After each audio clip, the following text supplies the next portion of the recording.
It definitely does not look delicious, but hopefully by the end of all this, it will taste delicious. Here's the tongue. So it just literally looks like a tongue. And the first part of this is I'm gonna put it into a pot of cold water. And then I'm gonna bring this up to a boil. All right, so now this has come to a boil. I'm turning it down. I'm turning it down to a simmer. And this is gonna cook like on low, covered, for a few hours. And then it's pretty cool when you take it out and we're gonna put it into a cold water bath and then the skin just peels off. Cool or gross, depending on how you look at it, but I think it's pretty cool. I'm gonna put it in this ice bath over here. All right, now it's cool enough for me to handle and you can see it peels really easily. And I'm just gonna remove this and you can see the whole tongue is just, the skin is peeling right off. You have to do this step because you're not gonna wanna eat the tongue. It's pretty graphic. I'm sorry. But this is where meat comes from, right? All right, I have to call my mother-in-law and make sure I have the recipe right. So this recipe is from my husband's grandmother, but I've never made it and it's not really written down. It's like, all right, hold on. So the sauce needs to be cooked, she said, until the apricots are basically soft and mushy. Okay. Because of the fact that this recipe is sticky and it can burn, you need a lot of water to make like a nice gooey sauce. Okay, so a lot of water on top of all the apricots. Right. Okay. All right, thank you, Jody. All right, sure. All right, bye. Okay, let's see how it goes.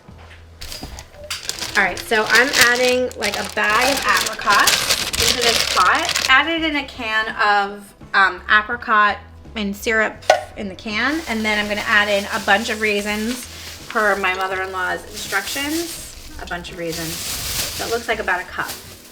And then we did a bunch of apricots. And then I'm gonna cover this with water and we're gonna make it into a sauce and hopefully it will be right. So I'm gonna bring this to a boil and then I'm gonna add water to it also. So she said the water should be a couple inches over. So I guess you have to add quite a lot of water for this to boil down. It's like, this one's really fatty. This is not for the squeamish or the, I don't know, faint-hearted, is that what they say? No idea. Like if you don't like handling meat, you should not be making tongue. But what I like about tongue, right, is that you're using every part of the animal.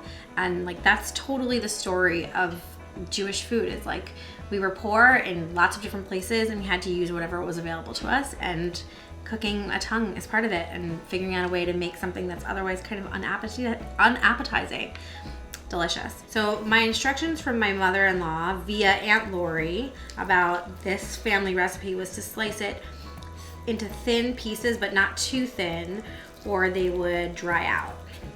We're gonna add this into this like super sweet apricot sauce, which is one way to make tongue more appetizing. Okay, so this is all sliced up. I think this is done. My mother-in-law said you need to be able to break up apricots and they should be really soft, and then it should be like kind of sticky, like a sticky sauce, and it definitely looks sticky. What do you think? What do you think? Okay, all right, well we're gonna put this on top of the tongue now, and then it goes in the oven for a little while longer.